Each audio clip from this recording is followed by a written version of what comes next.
Hello aspirants, இந்த week அதாவது January last week இந்த வீக்கில் வந்த இம்பார்ட்டன்ட் கரண்ட் அஃபேர்ஸ் பற்றி தான் இந்த வீடியோவில் பார்க்க போகிறோம். ஸோ இந்த கரண்ட் அஃபேர்ஸில் நம்ம என்ன பண்ணுறோம், இந்த சீரிஸில் நம்ம என்ன பண்ணுவோம் அப்படிங்கிறீங்கன்னா, இந்த வீக்கில் நடந்த இம்பார்ட்டன்ட் கரண்ட் அஃபேர்ஸ் ஒன்று எடுத்து அதை இன் அண்ட் அவுட் டிஸ்கஸ் பண்ணுவோம். ஸோ நியூஸ் பேப்பரில் கொடுத்துருக்க இன்ஃபர்மேஷன் அதை தாண்டி நம்ம ஒரு ஆஸ்பிரண்ட்டுக்கு என்னென்ன விஷயங்கள் வேணும் அப்படின்ற மாதிரிலாம் இன்னும் ஈச் அண்ட் எவ்ரி டீட்டெயில் நம்ம வந்து ஒரு 360 டிகிரி அப்ரோச் எடுத்துப்போம். ஸோ அதே மாதிரி பார்த்திங்கன்னா நம்ம லாஸ்ட் வீக்குக்கான வீடியோஸுமே நிறைய வந்து உங்களுக்கு ஒரு 3 to 4 வீடியோஸ் வந்து பப்ளிஷ் பண்ணியிருக்கோம். அதை பார்க்கல அப்படின்னா உங்களுக்கு இந்த டிஸ்கிரிப்ஷனோட அந்த வீடியோஸும் கொடுக்குறோம், நீங்கள் அதை போய் நீங்கள் பார்த்துக்கலாம். ஸோ இப்போ coming back to this week, இந்த வாரம் ஜனவரியோட லாஸ்ட் வீக் நம்ம எடுத்துக்கிட்டோம் அப்படிங்கிறதுனா ரொம்ப மேஜரான ஒரு விஷயம் நடந்திருக்கு. அப்படி என்ன அப்படின்னு பார்த்தீங்கன்னா, இந்தியன்ஸ்க்கு ஒரு ப்ரௌடாக ஒரு ஃபீல் பண்ணக்கூடிய ஒரு மூமெண்ட் அப்படின்னு பார்த்தீங்கன்னா ஒன்று நடந்திருக்கு. அது என்ன அப்படின்னு பார்த்தீங்கன்னா, நம்ம Indian space research organisation ISRO வந்து என்ன பண்ணியிருக்காங்க அப்படின்னா, அவங்களோட 100th லான்ச்சை சக்ஸஸ்ஃபுல்லாக பண்ணியிருக்காங்க. ஸோ இது வந்து 100th சக்ஸஸ்ஃபுல் லான்ச் அப்படின்ற மாதிரி கூட சொல்லலாம். ஸோ இந்த லான்ச் எதனால முக்கியம், இந்த என்ன வந்து இவங்க லான்ச் பண்ணாங்க, ஸோ இது இந்தியன் ஸ்பேஸ் செக்டாருக்கு இது எப்படியெல்லாம் ஒரு பூஸ்ட்டாக இருக்க போகுது, ஸோ இஸ்ரோ கடந்து வந்த பாதை, இஸ்ரோ எப்படி வந்து இது உருவாகினாங்க, அவங்களோட சேட்டலைட் அதுவும் எஸ்பெஷலி இந்த சேட்டலைட் லான்ச்ன்ற ஹிஸ்ட்ரியில் தான் இதில் டிஸ்கஸ் பண்ண போகிறோம். இந்த நியூஸ் பேப்பரில் நம்ம கொடுத்துருக்க இன்ஃபர்மேஷன் அப்படின்னு பார்த்தீங்கன்னா, ஃபஸ்ட் என்ன சொல்லியிருக்காங்க அப்படின்னா, இஸ்ரோட 100th லான்ச் ஸோ வந்து சக்ஸஸ்ஃபுல்லாக நடந்துட்டு அப்படின்ற மாதிரி சொல்லியிருக்காங்க. ஸோ இந்த 100th லான்ச் எதை கொண்டு போயிருக்காங்க, எந்த லான்ச் வெஹிக்கிள் எடுத்துகிட்டு போச்சு அப்படின்னு பார்த்தீங்கன்னா, நம்மளுடைய GSLV F-15 அப்படின்ற லான்ச் வெஹிக்கிள் தான் என்ன பண்ணியிருக்கு அப்படின்னு பார்த்தீங்கன்னா இந்த 100th லான்ச்சுக்கு வந்து யூஸ் பண்ணியிருக்காங்க. ஸோ இவங்க எந்த சேட்டலைட்டை லான்ச் பண்ணியிருக்காங்க, இல்லை எந்த சேட்டலைட்டை வந்து ஆர்பிட்டில் பிளேஸ் பண்ணியிருக்காங்க அப்படின்னு பார்த்தீங்கன்னா, இந்த 100th லான்ச்சில் நம்மளுடைய NVS-2 அப்படின்ற ஒரு சேட்டலைட் தான் இது பண்ணியிருக்காங்க. ஸோ ஆர்பிட்டில் வந்து இது பண்ணியிருக்காங்க. ஸோ NVS அப்படின்னா நேவிகேஷன் சேட்டலைட்னு அர்த்தம். நேவிகேஷன் சேட்டலைட் 2 அப்படின்றது தான் இஸ்ரோ வந்து என்ன பண்ணியிருக்காங்க அப்படின்னா, அதோட ஆர்பிட்டில் வந்து செலுத்துறதுக்காக இந்த GSLV F-15 அப்படின்ற லான்ச் வெஹிக்கிளை யூஸ் பண்ணி அனுப்பிச்சிருக்காங்க. ஸோ இந்த இஸ்ரோவை பொறுத்த வரைக்கும் இஸ்ரோவோட இந்த லான்ச்சு, இந்த சேட்டலைட் லான்ச் எல்லாமே எப்போ ஸ்டார்ட் ஆச்சு அப்படின்னு பார்த்தீங்கன்னா 1979 ஃபஸ்ட்டு என்ன பண்ணுறோம் அப்படின்னா, நம்ம வந்து ஃபஸ்ட்டு ஒரு ராக்கெட் லான்ச்சை வந்து பிளான் பண்ணுறோம். ஸோ 1979 அப்போது அந்த டைமில் நம்ம என்ன பண்ணுறோம் அப்படிங்கிறீங்கன்னா, சேட்டலைட் லான்ச் வெஹிக்கிள் அப்படின்னு நம்ம வந்து ஒன்று டிசைன் பண்ணுறோம். இப்போ நம்மள்ட்ட PSLV GSLVலாம் இருக்குது இல்லையா, ஸோ அதே மாதிரி அப்போ நம்மள்ட்ட சேட்டலைட் லான்ச் வெஹிக்கிள் அப்படின்னு ஒன்று வச்சு நம்ம என்ன பண்ணுறோம் அப்படின்னா, ரோஹிணி அப்படின்ற ஒரு சேட்டலைட் நம்ம வந்து ப்ளேஸ் பண்ண ட்ரை பண்ணுறோம். ஸோ ரோஹிணி அப்படின்ற சேட்டலைட் வந்து நம்ம லான்ச் பண்ணுறதுக்காக ட்ரை பண்ணுறோம். பட் அன்ஃபார்ச்சுனேட்லி என்ன ஆயிடுச்சு அப்படின்னு பார்த்தீங்கன்னா, ஒரு பார்ஷியல் சக்ஸஸ் தான், கம்ப்ளீட் சக்ஸஸ் நமக்கு கிடைக்கல. 1979 இந்த டைமில் தான் மிஷன் டைரக்டராக அந்த இதில் எல்லாமே பார்த்தீங்கன்னா நம்மளுடைய former president honourable doctor APJ Abdul கலாமும் இஸ்ரோவில் ஒர்க் பண்ணிகிட்ருக்காரு. ஸோ அப்போது இந்த சேட்டலைட்ன்றது நமக்கு ஒரு பார்ஷியல் சக்ஸஸ் தான் கொடுத்துச்சு இல்லையா. ஸோ நமக்கு வந்து ஒரு ஃபெயிலியர், ஆல்மோஸ்ட் ஒரு ஃபெயிலியர் மாதிரி தான் வச்சுக்கோமே. ஸோ அந்த மாதிரி ஒரு சுச்சுவேஷன் தான் நம்மளோட லான்ச் ஹிஸ்ட்ரின்றது ஆரம்பிச்சிது. சேட்டலைட் லான்ச் ஹிஸ்ட்ரின்றது இந்தியாவை பொறுத்த வரைக்கும் இப்படி தான் ஆரம்பிச்சிது. பட் இந்த செட்பேக்லாம் போக்குற வகையாக என்ன பண்ணியிருக்காங்க அப்படிங்கிறீங்கன்னா, அவங்க கம்பேக்காக ஒரு 1980s அடுத்த வருஷமே என்ன பண்ணுறாங்க அப்படிங்கிறீங்கன்னா, சேம் இந்த ரோஹிணி சேட்டலைட் 1 லான்ச் பண்ணி சக்ஸஸ் பண்ணுறாங்க. ஸோ சக்ஸஸ்ஃபுல் லான்ச்சு அடுத்த வருஷமே என்ன பண்ணுறாங்க, 1979 ஃபஸ்ட்டு வந்து நமக்கு ஒரு பார்ஷியல் சக்ஸஸ் இல்லை ஒரு ஃபெயிலியர் அந்த மாதிரி தான் இருக்குது. அடுத்த வருஷமே என்ன பண்ணுறாங்க அப்படிங்கிறீங்கன்னா, நமக்கு இந்த ரோஹிணி சேட்டலைட்டை சக்ஸஸ்ஃபுல்லாக ப்ளேஸ் பண்ணிட்டாங்க. ஸோ அங்கேருந்து ஆரம்பிச்சது தான் இந்த இஸ்ரோவோட ஒரு வின்னிங் ஜேர்னி அப்படின்ற மாதிரி சொல்லலாம். ஸோ இஸ்ரோ 1980s அப்புறம் வந்து பார்த்திங்கன்னா, நம்ம வந்து ஜஸ்ட் ஒரு சேட்டலைட்டை வந்து லான்ச் பண்ணுறதுக்கு கஷ்டப்பட்டு இருந்த டைம்லேருந்து அதுக்கப்புறம் போக பார்த்திங்கன்னா ASLV, அதாவது ஆகுமெண்டட் சேட்டலைட் லான்ச் வெஹிக்கிள் அப்படின்னு சொல்லுவோம். ஸோ ASLVயில் ஆல்மோஸ்ட் ஒரு 60+ மிஷன்ஸு. அதுக்கப்புறம் PSLV, polar satellite launch vehicle, PSLV அப்படின்றது தான் இந்தியாவோட ஒரு பேர் சொல்கிறக்கூடிய ஒரு லான்ச் வெஹிக்கிள் அப்படின்னு சொல்லலாம். ஏன்னா நிறைய சக்ஸஸ்ஃபுல் மிஷன்ஸ் இந்த PSLV தான் கொடுத்துருக்கு. ஸோ அந்த PSLV அதுக்கப்புறம் பார்த்திங்கன்னா GSLV, அதுக்கப்புறம் பார்த்திங்கன்னா உங்களுக்கு ரீயூசபிள் லான்ச் வெஹிக்கிள். ஸோ இந்த மாதிரி நம்ம என்ன பண்ண ஆரம்பிச்சிட்டோம் அப்படின்னா, நம்ம ஸ்பேஸ் செக்டார்ன்றது ஒரு பயங்கர அசுர வளர்ச்சி ஆக ஆரம்பிச்சிட்டு இந்தியாவை பொறுத்த வரைக்கும். ஸோ அப்போ இந்தியாவை பொறுத்த வரைக்கும் பார்த்திங்கன்னா, இந்த மிஷன்ஸ் எல்லாமே என்ன ஆகுது அப்படிங்கிறதுனா, ஒரு லான்ச் வெஹிக்கிளாக நம்ம வந்து ஒரு சேட்டலைட்டை வந்து நார்மல் சேட்டலைட்டை போட்டுருந்தோம். நம்ம கொஞ்சமாக அட்வான்ஸ் ஆகிக்க ஆரம்பிச்சிட்டோம் அப்படிங்கிற இன்டர் பிளானட்டரி மிஷன்ஸ் எல்லாமே நம்ம பண்ண ஆரம்பிச்சிட்டோம். நம்ம எல்லாருக்குமே தெரிஞ்சிருக்கும், நம்மளோட சந்திராயன் 1, 2, 3 அது மாதிரி பண்ணியிருக்கோம். வேர்ல்ட்லேயே first country to land on polar region of மூணுமே நம்ம தான், இந்தியா தான் பண்ணியிருக்காங்க. அதுமாதிரி மங்கள்யான் ஃபஸ்ட் அட்டம்ப்ட்லேயே வந்து பார்த்திங்கன்னா மார்ஸை சக்ஸஸ்ஃபுல்லாக நம்ம ரீச் பண்ணியிருக்கோம். அதேமாதிரி பார்த்திங்கன்னா இப்போ ரீசெண்டாக லாஸ்ட் இயரில் வந்து 2023 லாஸ்ட் இயர் முதல் வருஷம் ஆதித்யா L1 மிஷன் நம்ம வந்து டேரெக்டாக சன்னை ஸ்டடி பண்ணுறதுக்கே வந்து ஒரு சேட்டலைட் லான்ச் பண்ணிட்டோம். அதுக்கப்புறம் பார்த்திங்கன்னா இப்போ ரீயூசபிள் லான்ச் வெஹிக்கிள் வந்து நம்ம சக்ஸஸ்ஃபுல்லாக டெமான்ஸ்ட்ரேட் பண்ணிட்டோம். ஸோ கூடிய சீக்கிரம் நம்மளோட இந்தியன் ஆஸ்ட்ரோனட்ஸ்மே என்ன பண்ண போகிறாங்க, ககன்யான் மிஷன் கீழே இந்தியன் ஆஸ்ட்ரோனட்ஸே ஸ்பேஸுக்கு போக போகிறாங்க. ஸோ அதுமாதிரி நம்ம ஒரு ஸ்பேஸ் ஸ்டேஷனுமே வந்து இன்டர்நேஷ்னல் ஸ்பேஸ் ஸ்டேஷனுமே நமக்குன்னு ஒரு ஸ்பேஸ் ஸ்டேஷனுமே நம்ம பிளான் பண்ணிகிட்ருக்கோம். ஸோ இந்த மாதிரி இந்தியன் ஸ்பேஸ் ரிசர்ச் அப்படின்றது ஒரு எனாமஸ் க்ரோத் நடந்துக்கிட்டே இருக்குது. ஸோ அதெல்லாம் தான் இந்த ஆர்டிக்கலில் டீட்டெயிலாக சொல்லியிருக்காங்க. இதுக்கு நாள் அந்த ஆர்டிக்கல்லையுமே பார்த்திங்கன்னா இதை பற்றின டீட்டெயில்டான ஒரு இதுதான் கொடுத்துருந்தாங்க. ஓகேவா? ஸோ இதுக்கு நாளுமே பார்த்திங்கன்னா இதே மாதிரி ஒரு நியூஸில் சேம் இதோட மொத்த ஹிஸ்ட்ரியுமே பார்த்திங்கன்னா உங்களுக்கு இந்த இதில் கொடுத்துருந்தாங்க. ஸோ இவங்க என்ன சொல்லியிருக்காங்கன்னா நம்மளோட சேட்டலைட் கடந்து வந்த பாதை எப்படி, நம்மளோட லான்ச்சஸ் எல்லாமே எப்படி வந்துச்சு, ஸோ என்னென்ன மிஷன்ஸ் எல்லாமே இருந்துச்சு அப்படின்றதுமே டீட்டெயிலாக இங்கே சொல்லியிருக்காங்க. அதேமாதிரி இந்த நியூஸில் இன்னொன்று முக்கியமாக என்ன சொல்லியிருக்காங்க அப்படின்னு பார்த்தீங்கன்னா நம்மளுடைய இந்த ஸ்ரீஹரிகோட்டா, அது எஸ்பெஷலாக இந்த 100th லான்ச் அப்படின்றது ஸ்ரீஹரிகோட்டாவோட 100th லான்ச் தான். ஸோ அப்போது இந்த ஸ்ரீஹரிகோட்டாவோட இம்பார்ட்டன்ஸ் என்ன, இல்லை ஸ்ரீஹரிகோட்டாவை சூஸ் பண்ணுறதுக்கான மெயின் ரீசன் என்ன அப்படின்னு பார்த்தோம்னா யூஸ்வலாக இந்த நம்மளோட பூமி அப்படின்றது வெஸ்ட் டு ஈஸ்ட் அந்த டைரெக்ஷனில் தான் சுற்றும் சொல்லணும் இல்லையா? ஸோ ரொட்டேஷன் ரெவல்யூஷன் இந்த மூமெண்ட் எல்லாமே நம்ம படிச்சிருப்போம் ஜியோகிராஃபியில். ஸோ அப்படி பார்க்கும்போது நம்மளுடைய இந்த எர்த்தோட ரொட்டேஷன் அப்படின்னு பார்த்துட்டோம்னா சொல்கிறது ஃப்ரம் வெஸ்ட் டு ஈஸ்ட்டாக தான் அது வந்து இதாகிருக்கும். ஸோ அப்போது ஈஸ்ட் கோஸ்ட்டில் வந்து நம்ம ஒரு லான்ச் பேடை வந்து வச்சோம் அப்படின்னா அது வந்து நம்மளுடைய லிஃப்ட் ஆஃப்க்கு இன்னும் ஹெல்ப்ஃபுல்லாக இருக்கும் அப்படின்றதுக்காக என்ன பண்ணுறாங்க அப்படின்னா இந்த ஸ்ரீஹரிகோட்டாவை சூஸ் பண்ணுறாங்க. அதே மாதிரி நம்ம இந்த கோரியலிஸ் ஃபோர்ஸஸ் இதெல்லாமே நிறைய படிச்சிருக்கோம். ஸோ அந்த மாதிரி அதோட இம்பாக்ட்ஸ்லாம் எதுவும் இருக்கக்கூடாது அப்படின்றதுக்காக தான் முடிஞ்ச அளவுக்கு நம்மளை ஈக்குவேட்டருக்கு க்ளோஸாக எவ்வளோ பக்கத்தில் வந்து வைக்க முடியுமோ அந்த மாதிரி ஒரு க்ளோஸாக வந்துட்டு நம்மளுடைய ஸ்ரீஹரிகோட்டாவை சூஸ் பண்ணியிருக்காங்க. ஸோ இந்த மாதிரி இன்ஃபர்மேஷன்ஸுமே கொடுத்துருக்காங்க. இதெல்லாம் நம்ம கொஸ்டின் கேட்கறதுக்கான சான்சஸ் இருக்குது. ஸோ ஸ்ரீஹரிகோட்டாவை ஏன் எடுத்துருக்காங்க ஐடியல் லொக்கேஷனாக, இந்தியாவில் எவ்வளோ இடம் இருக்குது. ஸோ ஒரு கோஸ்ட்டை ஒட்டி தான் நம்ம வைக்கணும் அப்படின்றது இருக்குது. ஏன்னா நம்மளோட லான்ச் வெஹிக்கிள் போனதுக்கப்புறம் அதோட ஸ்பேஸ் டெப்ரீஸ்லாம் கீழே விழுவும் இல்லையா? ஸோ அப்போ அதெல்லாம் கடலில் விழுவுறதா நமக்கு இது. So coastal region okay. Coastal ரீஜன்லையுமே பர்டிகுலராக ஸ்ரீஹரிகோட்டா ஏன் இல்லை கொஞ்சம் நார்த்தாக போய் வச்சுருந்துருக்கலாம், இல்லை இந்த பக்கம் வெஸ்டர்ன் கோஸ்ட்டில் நிறைய சைட்ஸ் இருக்குது அங்கே எங்கேனாலும் வச்சிருக்கலாம். ஆனால் அதை விட்டுட்டு ஸ்ரீஹரிகோட்டாவில் வைக்கிறதுக்கான ரீசன் என்ன அப்படின்னு பார்த்தோன்னா இந்த வெஸ்ட் டு ஈஸ்ட் இந்த ரொட்டேஷன் இதுதான் மெயின் ரீசன். அதேமாதிரி பார்த்திங்கன்னா இது ஈக்குவேட்டருக்கு ஓரளவுக்கு க்ளோஸாகவும் இருக்குது மற்ற அதர் கம்பேரிபிள் சைட்ஸை விட. ஸோ அதனால தான் என்ன பண்ணியிருக்காங்க அப்படின்னு பார்த்தீங்கன்னா இந்த இதுவும் பண்ணியிருக்காங்க. ஸோ ஃபைனலாக இதெல்லாமே பார்த்தாச்சு. ஸோ இந்த சேட்டலைட் இப்போ இவங்க அனுப்புனாங்க இல்லையா ரீசெண்டாக, அந்த சேட்டலைட்டோட இம்பார்ட்டன்ஸ் என்ன அப்படின்னு பார்த்தோன்னா இப்போ நம்ம அனுப்புனது சேட்டலைட் வந்து என்ன அப்படின்னு பார்த்தீங்கன்னா இது ஒரு நேவிகேஷன் சேட்டலைட். ஓகேவா? ஸோ இது நம்ம அனுப்பியிருக்கிறது NVS, நான் சொன்னால NVS நேவிகேஷன் சேட்டலைட் 2 அப்படின்றத நம்ம அனுப்பிச்சிருக்கோம். இந்த நேவிகேஷன் சேட்டலைட்டோட 1 வந்து பார்த்திங்கன்னா நம்ம 2023 மேலே வந்து நம்ம அதை அனுப்பிச்சிட்டோம். ஸோ அந்த நேவிகேஷன் 1 சேட்டலைட் தான் என்ன ஆகுது அப்படின்னா ஃபஸ்ட்டு ஒரு அட்டாமிக் கிளாக் இந்தியாவிலேயே தயாரிக்கப்பட்ட ஒரு அட்டாமிக் கிளாக்கும் வச்சு நம்ம ஸ்பேஸ் காமிச்சிருக்கோம். ஸோ இதெல்லாம் வந்து இந்த மிஷன் பார்த்தினது. ஸோ இந்த நேவிகேஷன் சேட்டலைட் அப்படின்னா என்ன அப்படின்னு பார்த்தீங்கன்னா நம்ம எல்லாருமே வந்து மேப் யூஸ் பண்ணியிருப்போம். கண்டிப்பாக எல்லாருமே நம்ம ஃபோனில் மேப் எல்லாமே யூஸ் பண்ணியிருப்போம். ஸோ நம்ம மேப்பில் நம்மளோட பொசிஷன் நம்ம எங்கே இருக்கோம் அப்படின்னு நம்ம தெரிஞ்சுக்கிறதுக்கு எதை யூஸ் பண்ணுறோம் அப்படின்னு பார்த்தோன்னா GPS குளோபல் பொசிஷன் சிஸ்டம் அப்படின்ற ஒரு சேட்டலைட் தான் நம்ம யூஸ் பண்ணுறோம். அதோட அந்த டேட்டாவை தான் நம்ம யூஸ் பண்ணுறோம். அந்த ஜிபிஎஸ்ன்றது பார்த்திங்கன்னா யூஎஸோடைய ஒரு கான்ஸ்டலேஷன் ஆஃப் சேட்டலைட்ஸ். ஸோ ஜிபிஎஸ்ன்றது ஆல்மோஸ்ட் ஒரு 24 சேட்டலைட் வேர்ல்டு ஃபுல்லாக அங்கங்கே இருந்து வேர்ல்டை கண்காணிச்சிட்டு லைவ் டைம் அப்டேட் அது டேட்டா கொடுக்குற மாதிரி. ஸோ அதுலேருந்து வரக்கூடிய டேட்டா வச்சு தான் நம்மளோட பொசிஷன் எங்கே இருக்குது அப்படின்றத நம்ம தெரிஞ்சுக்கிட்டு இருக்கோம். ஸோ இப்போ வரைக்குமே நம்ம பார்த்தோன்னா மோஸ்ட்டாக நம்ம ஜிபிஎஸ் தான் நம்பியிருக்கோம். ஜிபிஎஸ் வச்சு தான் நம்மளோட பொசிஷனை வந்து நம்ம அக்யூரேட்டாக நம்ம கால்குலேட் பண்ணிகிட்டு இருக்கோம். நம்ம வந்து தெரிஞ்சுக்கிறோம், இது எல்லாமே பண்ணுறோம். அப்போது இந்தியா என்ன பண்ணுறாங்க அப்படின்னு கேட்டிங்கன்னா இது நம்ம யூஎஸை நம்பி இருக்கிறத விட நம்ம தனியாக நமக்குன்னு ஒரு இந்த மாதிரி ஒரு பொசிஷனிங் சிஸ்டம் நம்ம வேணும் அப்படின்றதுக்காக என்ன பண்ணுறாங்க அப்படின்னு கேட்டிங்கன்னா இந்த இந்தியன் ரீஜனல் சேட்டலைட் சிஸ்டம் அப்படின்ற மாதிரி ஒன்று கொண்டு வராங்க.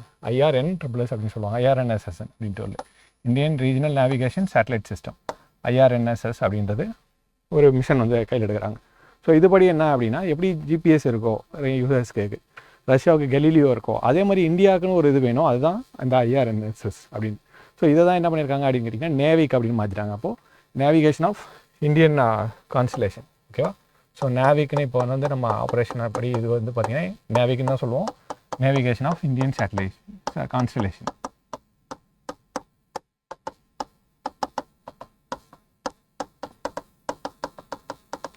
ஸோ இந்த நேவிக்கை பொறுத்த வரைக்கும் பார்த்திங்கன்னா நமக்கு நம்மளோட பிளான் என்ன அப்படின்னு பார்த்தீங்கன்னா 7 சேட்டலைட்ஸ் வந்து 7 வந்து இந்தியாவை ஃபோக்கஸ் பண்ணி வந்து நிலைநிறுத்துறது தான். ஸோ வந்து ஜியோ சென்ட்ரன்ஸ் ஆர்பிட்டாக இருக்கட்டும், ஜியோ போலார் ஆர்பிட், இந்த மாதிரி வந்து டிஃப்ரெண்ட் ஆர்பிட்ஸில் என்ன பண்ணோம் அப்படின்னு பார்த்தீங்கன்னா இந்தியாவை ஃபோக்கஸ் பண்ணியிருக்க மாதிரி ஒரு 7 சேட்டலைட்டை வந்து ஒரு கான்ஸ்டலேஷனாக ரெடி பண்ணி ஸோ லைவ் டைம் டேட்டா நமக்கு அங்கேருந்து அப்டேட் பண்ணுற மாதிரி, அங்கேருந்து நமக்கு டேட்டா ட்ரான்ஸ்ஃபர் நடக்கிற மாதிரி வந்து பிளான் பண்ணது தான் இந்த நேவிக் அப்படின்றது. ஸோ இந்த 7 ஆல்ரெடி நம்ம அமைச்சிருந்தா கூட அதோட கண்டினியூஷனாக இப்போ வந்து நம்ம செகண்ட் ஜென்ரேஷனில் தான் என்ன பண்ணியிருக்கோம் அப்படின்னா இப்போ திருப்பி ஒரு 5 சேட்டலைட் வந்து நம்ம பிளான் பண்ணியிருக்கோம். ஸோ ஆல்ரெடி நம்ம அமைச்சாச்சு. அடுத்து புதுசாக அனுப்புறதுல செகண்ட் சேட்டலைட் தான் இப்போ நம்ம செகண்ட் ஜென்ரேஷன் சேட்டலைட் அமைச்சிருக்கோம். ஸோ இந்த நேவிகோட இம்பார்ட்டன்ஸ் எங்கே வருது அப்படின்னு பார்த்தோன்னா நம்ம ஆல்ரெடி வந்து நம்மளுக்கு தெரிஞ்ச ஒரு ஸ்டோரி தான். இந்த 1998 இந்த கார்கில் வார் டைம்லாம் என்ன ஆச்சு அப்படின்னு கேட்டிங்கன்னா யூஎஸ் வந்து ஜிபிஎஸ் சப்போர்ட் நமக்கு பெருசாக வார் டைமில் கொடுக்கல. ஸோ அந்த மாதிரி ஒரு பிட்ரேலாம் அவங்க பாகிஸ்தான் சப்போர்ட் அப்படின்றதுனால கொஞ்சம் பிட்ரேலாம் நடந்ததுனால தான் இந்தியாவுமே என்ன பண்ணாங்க, நமக்குன்னு ஒரு சொந்தமான ஒரு சேட்டலைட் சிஸ்டம் வேணும், அதாவது பொசிஷனிங் சிஸ்டம் வேணும் அப்படின்னு சொல்லிட்டு இது பண்ணியிருக்காங்க. இந்த நேவிகேஷன் சிஸ்டம், இந்த நேவிகை பொறுத்த வரைக்கும் என்ன அப்படின்னு பார்த்தீங்கன்னா நமக்கு ஒரு 20 மீட்டர்ஸ் அக்யூரசி வரைக்கும் கிடைக்கும். ஸோ நம்மளோட இருக்கிறதுல 20 மீட்டர்ஸ் அக்யூரசி, அதேமாதிரி 40 நானோ செகண்ட்ஸில் நம்மளோட டேட்டா வந்து ரெஃப்ரெஷ் ஆகிட்டு இருக்கும். ஸோ அவ்வளோ பக்கத்தில் நமக்கு கிடச்சிட்டே இருக்கும். அது ஒன்று. இன்னொன்று என்ன அப்படின்னு பார்த்தீங்கன்னா இந்த நேவிகை பொறுத்த வரைக்கும் இந்தியா அண்ட் அதை சுற்றி இருக்கக்கூடிய ஒரு 1500 கிலோமீட்டர், ஸோ இந்தியாவை சுற்றி இருக்கக்கூடிய ஒரு 1500 கிலோமீட்டர்ஸ் வரைக்குமே நம்மளுடைய வாட்ச் இருக்கும். அதாவது இந்த நம்மளோட ரெக்கார்டு இந்த இதை வந்து நம்ம எங்கே பார்த்துட்டு இருக்க முடியும். ஸோ லைவ் டேட்டா நம்மளால் பார்த்துக்க முடியும் இந்தியா அண்ட் அதர் 1500 கிலோமீட்டர்ஸ். அப்போ இது என்ன ஆகுது அப்படின்னு கேட்டிங்கன்னா நம்மளோட பார்டர் செக்யூரிட்டிக்குமே இது இன்னும் பயங்கர ஹெல்ப்ஃபுல்லாக இருக்குது. அதேமாதிரி இந்த நேவிகை பொறுத்த வரைக்குமே பார்த்தீங்கன்னா 2 காம்போனன்ட்ஸ் இருக்குது. ஒன்று வந்து பார்த்திங்கன்னா பர்சனல் நேவிகேஷன் டிவைஸ், அதாவது நம்ம நார்மலாக மதர் சிட்டிசன்ஸ் யூஸ் பண்ணுறது. அதேமாதிரி பார்த்திங்கன்னா ஸ்ட்ராட்டஜிக் சர்வீசஸ் அப்படின்னு சொல்லிட்டு ஒன்று இருக்குது. ஸோ ஸ்ட்ராட்டஜிக் சர்வீசஸ்னால் ஒன்லி ஃபார் மிலிட்டரி அந்த மாதிரி ஸ்பெஷல் டிஃபென்ஸ் எஸ்டாப்ளிஷ்மெண்ட்ஸ் மட்டும் அக்சஸ் கொடுக்கக்கூடிய ஒரு விஷயம்.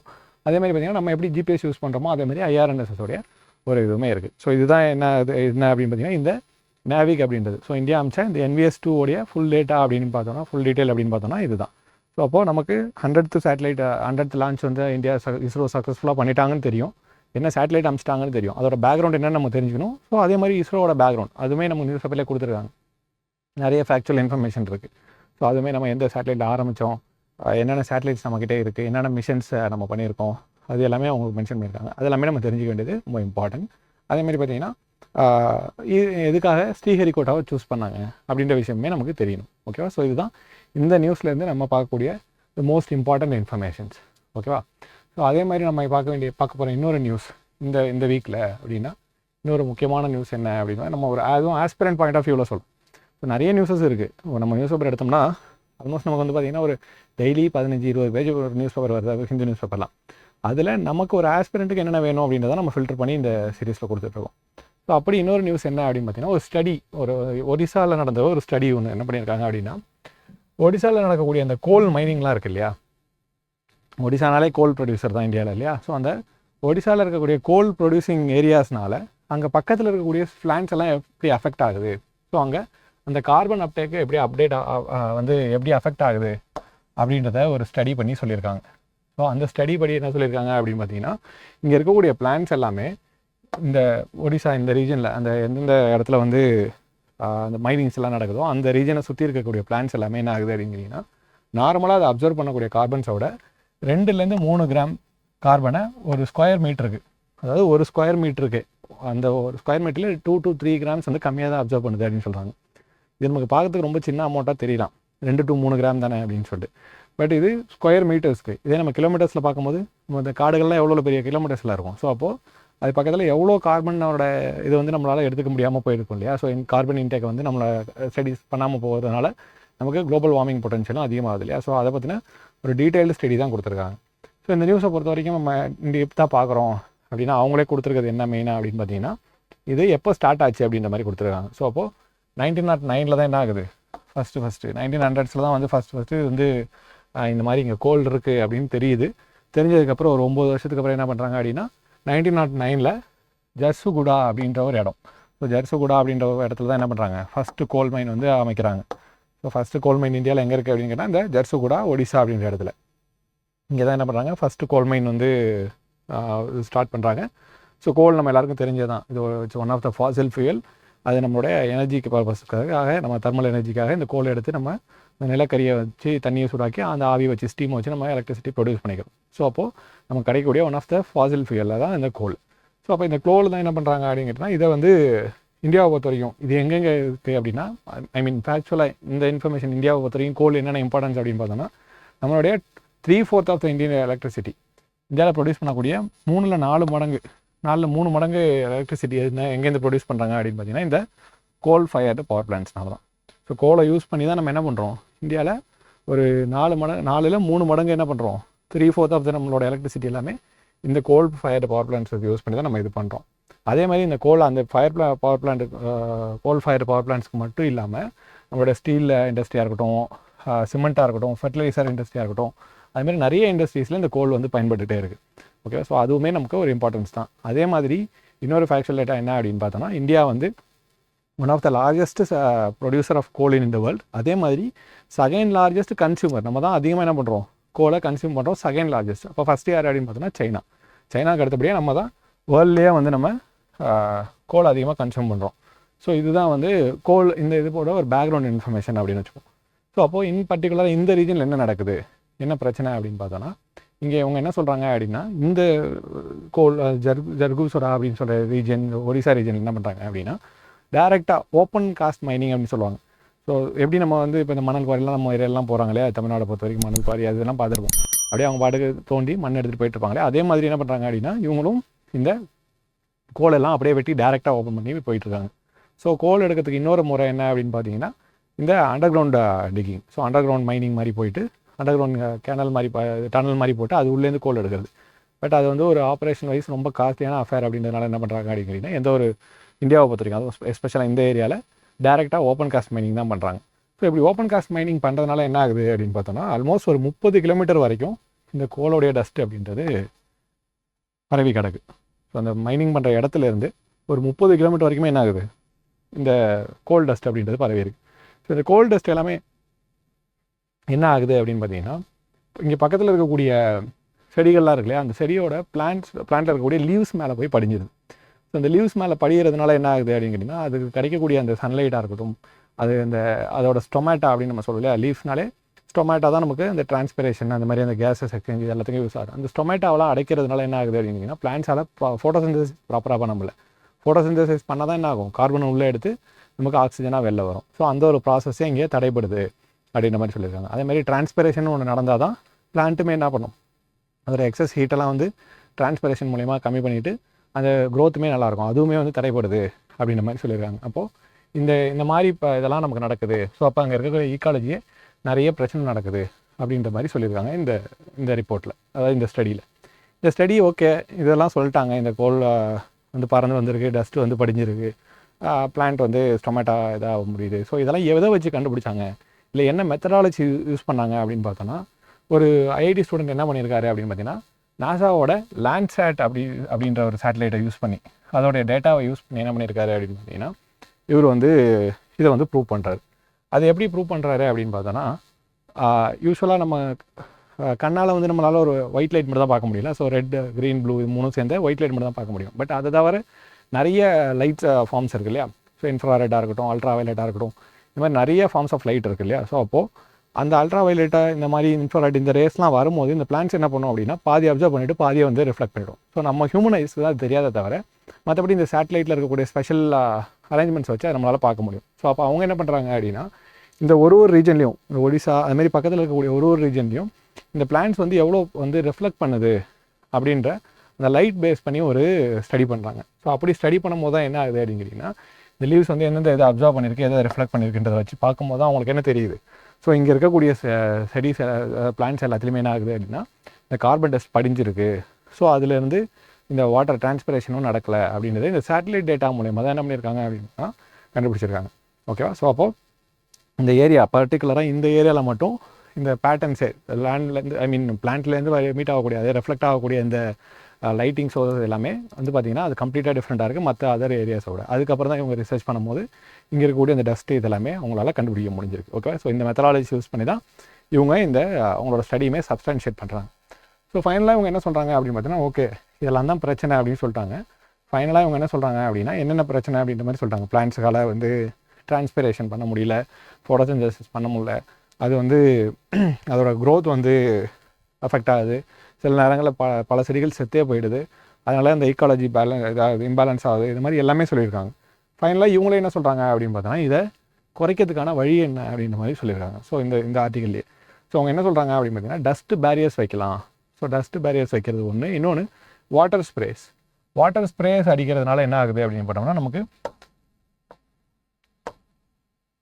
கோல் அந்த பவுடர் வந்து பறந்து போகிறதுக்கான ஒரு இதை கம்மியாகுது. ஸோ அப்போ வாட்டர் ஸ்ப்ரேஸை யூஸ் பண்ணி இந்த கோல் டஸ்ட்டை ஓரளவுக்கு நம்ம லிமிட் பண்ணிட்டோம், அதோட ஸ்ப்ரெட்டை வந்து நம்ம லிமிட் பண்ணிட்டோம் அப்படின்னாலே நம்மளால் இந்த சுற்றி இருக்கக்கூடிய இந்த ஈக்காலஜியை நம்மளால் பாதுகாக்க முடியும் அப்படின்ற மாதிரி சொல்லியிருக்காங்க. ஸோ அப்போது இந்த ஒரு ஆர்டிக்கல் ஜஸ்ட் லைக் ஒரு ஆர்டிக்கலாக நமக்கு தெரியக்கூடிய ஒரு விஷயத்தில் ஏகப்பட்ட ஃபேக்சுவல் இன்ஃபர்மேஷன், அதே மாதிரி ஒரு கான்செப்ஷுவல் ஐடியாஸுமே இந்த ஒரு இதுலேருந்து நமக்கு கிடைக்கும். ஸோ அப்போது என்விரான்மெண்ட் ரிலேட்டடாக ஒரு நம்ம ஜஸ்ட் லைக் தட் பார்க்குற ஒரு கோல் மைண்ட்னால் என்னென்ன இது நடக்குது, எவ்வளோ சுற்றி இருக்கக்கூடிய எக்காலஜியில் என்னென்ன பிரச்சனை இருக்குது அப்படின்றத ஒரு சயின்டிஃபிக் டேட்டா மூலயமா, ஸோ அந்த என்ன மெத்தடாலஜிஸ் யூஸ் பண்ணுறாங்கன்னு நமக்கு தெரியணும். ஸோ அந்த மெத்தடாலஜிஸ் என்ன யூஸ் பண்ணுறாங்க, சேட்டலைட் டேட்டாவை எப்படி வந்து கேப்சர் பண்ணுறாங்க, சேட்டலைட்லேருந்து எந்த டேட்டா வச்சு அனலைஸ் பண்ணுறாங்க, எதை வச்சு சொல்கிறாங்க அப்படின்ற ஃபுல் டீட்டெயிலுமே பார்த்துரும். ஸோ இதே மாதிரி தான் நம்ம என்ன பண்ணோம் அப்படின்னா, நம்ம ஒரு நியூஸ் பேப்பரில் ஒரு ஆர்டிக்கல் வந்திருந்தாலோ இல்லை ஏதாவது ஒன்று கொடுத்தாலோ அதில் இருக்கக்கூடிய மோஸ்ட் இம்பார்ட்டன்ட் இன்ஃபர்மேஷன் ஆஸ்பிரண்ட்டுக்கு என்னென்ன வேணும் அப்படின்றத நம்ம தெரிஞ்சு எழுத்துக்கணும்.